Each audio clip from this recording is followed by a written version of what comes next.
Gracias, Jamie, y bienvenidos a todos y todas. Es un honor para mí estar hoy aquí en este importante encuentro, donde espero que con tantos conferencistas que vamos a participar podamos traer miradas diferentes y también complementarias para la reflexión que nos convoca. Lo que voy a compartir yo hoy son los resultados de un informe interagencial que se realizó con el Grupo de Trabajo de las Naciones Unidas a partir de la Plataforma de Colaboración Regional. Este informe fue publicado en agosto de este año y lo que hace es recoger una mirada desde el sistema de las Naciones Unidas respecto a la juventud latinoamericana y caribeña y la Agenda 2030 para el Desarrollo Sostenible. El informe analiza mucho los objetivos de la Agenda 2030 y los avances respecto a esta población en particular. El informe es extenso y los invito a todos a que puedan revisarlo, luego les podemos compartir el link. Hoy lo que quiero es compartir algunos resultados que tienen más que nada que ver con los temas que se van a tratar en el Congreso y algunos otros datos que me parece importante destacar en este contexto. Como saben, ninguno de los ODS se refiere específicamente a las juventudes, sino que las juventudes están reflejadas de manera transversal en todos ellos. Y en este sentido, si vamos a hablar de la Agenda 2030 de juventudes, no podemos dejar de hablar de la crisis provocada por la pandemia. La pandemia está teniendo un impacto importante en la vida y en el bienestar de los y las adolescentes y jóvenes. Y además está desafiando el progreso en el alcance de las metas propuestas por la Agenda 2030. El informe pone en líneas generales temas críticos sobre la mesa que de alguna manera la pandemia se ha puesto de relieve. Y particularmente lo que menciona es que durante este tiempo se profundizaron las desigualdades estructurales.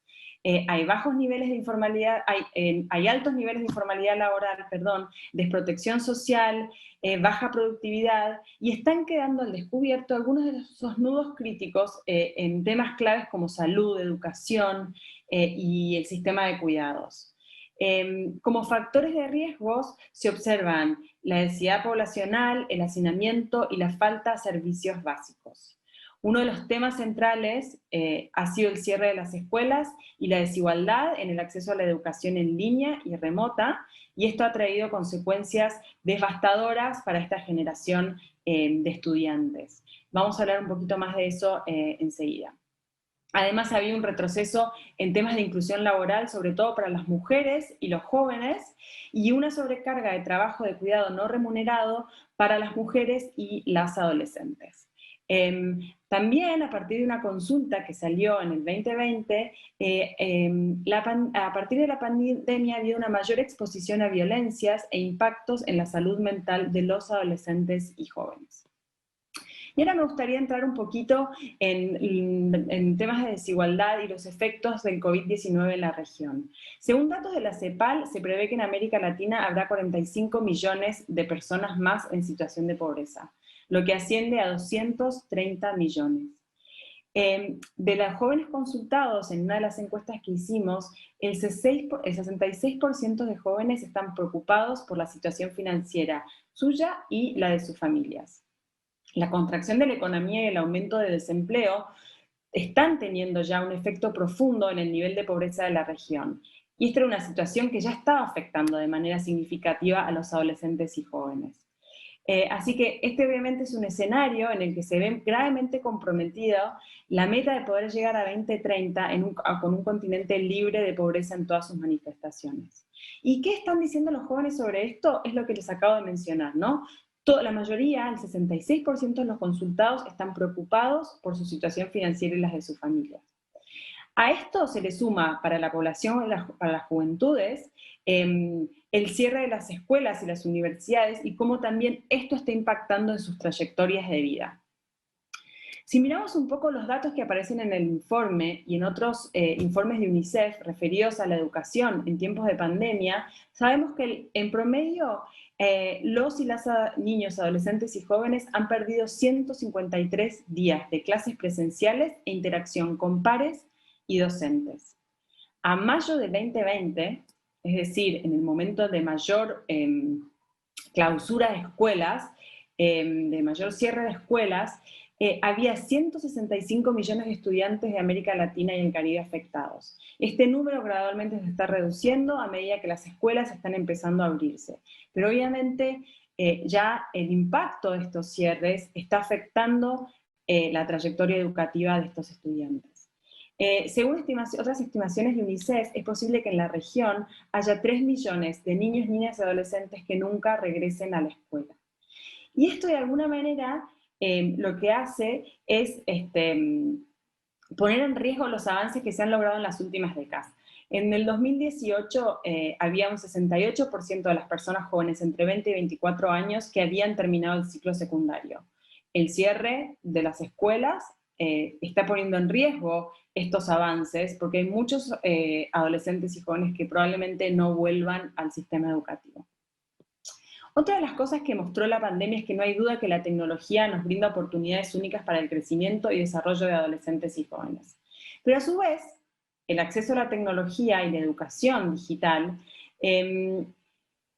está exacerbando las brechas de desigualdad que existen. ¿Sí? Es importante entender que la inclusión o la exclusión digital no tiene que ver solamente con el acceso a un dispositivo electrónico, sino también con el acceso a la posibilidad de conectarse y a la posibilidad de desarrollar las habilidades necesarias para poder utilizar el dispositivo y obtener y producir información de calidad. En este sentido, los más afectados son los niños, niñas y adolescentes de áreas rurales, los niños y niñas indígenas, los migrantes y aquellos que tienen discapacidad. Esto ha sido una realidad que se ha intensificado con la pandemia y que las brechas se seguirán ampliando si no hacemos nada al respecto. Y el costo de no hacer nada es demasiado alto. Tiene consecuencias a largo plazo, no solo para estos adolescentes y jóvenes, sino también tiene un impacto económico para los países debido a la pérdida de aprendizajes de toda una generación. Ahora estamos en un momento en que tenemos la oportunidad de repensar la escuela, tanto la pedagogía, los contenidos como la política educativa. Necesitamos una educación de calidad que sea relevante y pertinente y que obviamente incluya la transmisión de conocimientos y habilidades que prepare a los niños, adolescentes y jóvenes para el contexto cambiante en el que nos estamos viviendo hoy. Y además, si nos referimos al impacto que ha tenido el cierre de las escuelas en la salud mental, a medida que avanzamos en esta reapertura progresiva, tenemos que pensar en la importancia de que tanto los niños, niñas y adolescentes como los docentes puedan adquirir habilidades socioemocionales mientras vuelven a la escuela y crear nuevamente ambientes de aprendizajes que sean seguros, afectivos y solidarios. Y con esto me gustaría adentrarme un poquito más en qué es lo que ha pasado en términos de salud mental entre la población joven a raíz de la pandemia. La pandemia, en definitiva, lo que vino a hacer es exacerbar los problemas de salud mental que ya existían, pero que tal vez no estaban sobre la mesa, no estaban puestos de manera tan evidente sobre la mesa. El informe de los que estoy hablando en general muestra un gráfico con la tasa bruta de suicidios y observa que en la mayoría de los países de la región la tasa de suicidios para las personas entre 15 y 29 años es más alta que para la población de 30 a 49 años, lo que indica que la incidencia de suicidios es más en la población joven. Además, me gustaría complementar esta información con datos de un informe reciente que publicó UNICEF, que calcula que 16 millones de adolescentes entre 10 y 19 años padecen un trastorno mental diagnosticado. Y el 50% de esos trastornos son la ansiedad y la depresión. Estos son datos que necesitamos empezar a entender, a recoger, para poder desarrollar políticas que nos permitan actuar y preservar y proteger la salud mental de la población joven. Además, cada día hay más de 10 adolescentes que pierden la vida por suicidio en la región, lo que supone 4.200 suicidios de jóvenes al año. Los problemas de salud mental, los jóvenes que tienen problemas de salud mental se enfrentan a grandes obstáculos para completar sus estudios. Y en consecuencia lo que hace esto es interrumpir sus trayectorias educativas y sus trayectorias de vida. Y obviamente los deja mal preparados para incorporarse al mercado de trabajo. Además, los problemas de salud mental afectan el establecimiento de relaciones seguras y saludables con sus pares, con sus familias y con su entorno. Y hablando del entorno, la salud mental de niños, niñas y adolescentes está condicionada por el mundo que los rodea. Entonces, en este sentido, cuantos mayores son los factores de riesgo a los que se enfrentan los niños, niñas y adolescentes, más es el efecto y el impacto que estos factores de riesgo van a tener en su salud mental. Así que el bienestar depende del apoyo que reciben de sus familias, de los servicios a los que pueden acceder y del entorno en el que desarrollan sus vidas. Si seguimos avanzando con los datos y el análisis que hace el informe, vamos a hablar un poco sobre el empleo y la importancia del trabajo decente para construir trayectorias de inclusión juvenil. El empleo juvenil, bueno, según un dato de la OIT, hay 34 millones de trabajadores que han perdido sus puestos de trabajo en este tiempo. Y en su gran mayoría, los que han perdido el empleo son los y las jóvenes y las mujeres. De aquellos que se encuentran trabajando, el 67.5% lo hacen en el sector informal. Es decir, que los jóvenes son quienes están, en general, tienen los trabajos más inestables, informales, sin acceso a seguridad social, sin acceso a protección. Entonces, si volvemos a lo que planteé al principio, el trabajo decente es una de las claves para poder construir estas trayectorias exitosas e inclusivas para las personas jóvenes. Y va a tener un impacto a largo plazo que trasciende las generaciones.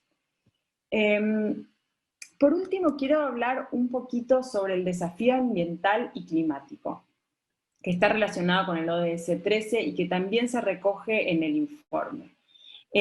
Solo en 2019, 7 millones de personas fueron desplazadas de sus hogares en América Latina y el Caribe debido a fenómenos de origen natural, tormentas, inundaciones, ciclones. Los huracanes ETA y OTA impactaron la vida de 2.6 millones de niños, niñas y adolescentes. Y en América Latina y el Caribe hay 9 de cada 10 niños y adolescentes que están expuestos al menos a 2 crisis climáticas y ambientales superpuestas. Cuando las crisis climáticas están superpuestas, quiere decir que se intensifica su impacto y que esto genera mayores vulnerabilidades en la población joven. Hicimos una encuesta con activistas climáticos de la región, y este me parece que es un dato que es interesante, activistas que están realmente actuando y que están transformando la realidad en la que viven, y solo el 4% de estos jóvenes activistas climáticos considera que sus gobiernos están tomando las medidas necesarias y adecuadas para hacer frente al cambio climático. La Agenda 2030 pone énfasis en la necesidad de poner en práctica un nuevo modelo de desarrollo que permita avanzar en la construcción de sociedades que sean más inclusivas, más sostenibles, más resilientes. Y obviamente hacer frente al cambio climático es un desafío de todas las generaciones. Y ahora, esto es como bueno, aquí quiero terminar como con esta primera parte referida a los datos y a lo que muestra el informe de cuál es la situación en la que están las juventudes de América Latina en el contexto en el que estamos hoy y en relación a la Agenda 2030. Y me gustaría mirar ahora un poquito hacia el futuro y pensándolo desde, con un enfoque de participación juvenil e inversión. Y acá quiero dejar como 4 ideas planteadas. Por un lado, aprovechar el potencial innovador de los y las adolescentes y jóvenes. Y creo que esto lo estamos viendo justamente en temas de acción climática. Las juventudes están ocupando espacios, tomando liderazgo, se hacen oír en las plataformas nacionales, regionales, mundiales, y hemos visto el impacto que esto está teniendo. Es importante y es necesario que aprovechemos este potencial innovador y esta capacidad transformadora que tiene la juventud en otros ámbitos, como pueden ser la educación y la salud. Es importante además implementar mecanismos que incorporen las perspectivas de las personas jóvenes en todas las instancias y etapas de un proceso de formulación de proyectos y de políticas. Y en este sentido, lo que es importante, como decía, es fomentar esta participación, ¿sí? Fomentar la participación sobre todo en relación a la recuperación post-pandemia. Las personas jóvenes son actores claves que ya están utilizando sus habilidades y sus ideas para proponer alternativas que permitan lograr los ODS. Y para eso, el primer paso creo que es transformar el estigma, ¿sí? Muchas veces vemos a los jóvenes como víctimas o como criminales o como jóvenes problemáticos. Y es importante que empecemos a cambiar esa mirada y empecemos a verlos como agentes de cambio y como sujetos de derechos. La Convención de los Derechos del Niño aquí pone un especial énfasis en la participación no solo como un derecho, sino como uno de los principios fundamentales que deben orientar nuestro hacer. Y por último, me parece importante destacar que cuando hablamos de participación, de involucrar, de incluir, es importante también destacar la necesidad de invertir y empoderarlos económicamente. Es decir, no solo estamos hablando de abrir espacios de consulta y de opinión, sino destinar medios materiales, financieros y políticos para que los jóvenes como agentes de cambio puedan transformar su realidad y las de sus comunidades. Para eso es imprescindible tener una agenda clara de inversión con foco en juventud. Y para cerrar, y termino con esto último, me gustaría dejar 4 ideas que son parte de las conclusiones finales de este informe. La primera es la importancia de entender los desafíos que enfrentan las juventudes. Cuando hablamos de juventudes, no solo estamos hablando de jóvenes. Los jóvenes, además de ser jóvenes, son mujeres, son indígenas, son migrantes, habitan en zonas rurales, habitan en zonas urbanas. Y esos contextos y esas situaciones los exponen a distintos riesgos y distintas dinámicas de exclusión particulares que es necesario observar y considerar. También dentro de las conclusiones hablamos sobre la importancia de generar espacios de diálogo multisectoriales e intergeneracionales. No queremos jóvenes hablando con jóvenes, interactuando con jóvenes, y adultos con adultos, sino generar estos espacios donde podemos tener conversaciones entre todos y además que sean conversaciones multisectoriales, trayendo las distintas miradas tanto del sector privado como del sector público, la sociedad civil. Y si vamos un poquito más allá de eso, es importante también establecer alianzas que incluyan múltiples actores. Si no podemos dejar en manos del Estado toda la recuperación post-pandemia, es importante desarrollar medidas, además, que estén sustentadas en información, que además esta información se actualice a la velocidad de los cambios que están ocurriendo. Y en este sentido, el trabajo entre alianzas, el trabajo multisectorial es clave. Por último, la necesidad de que la recuperación de la pandemia se haga con un enfoque integral y multidimensional. Y con esto quiero cerrar. Promover la recuperación hay que hacerla adecuando los modelos de producción y de consumo, protegiendo los ecosistemas y además favoreciendo la inclusión. Y esto se puede lograr solamente, como decíamos recién, de manera articulada, donde los diferentes actores, el Estado, la sociedad civil, el sector privado, de las juventudes, adoptan medidas asertivas para la recuperación, para fomentar una transformación, para crear condiciones que mejoren, que nos pongan en una situación mejor a la que estábamos antes de la pandemia por COVID-19. Aquí me quiero quedar, los invito nuevamente a que consulten el informe, que es un informe muy rico y que está disponible, y espero que tengan una buena reflexión y unas buenas sesiones a continuación. Muchas gracias.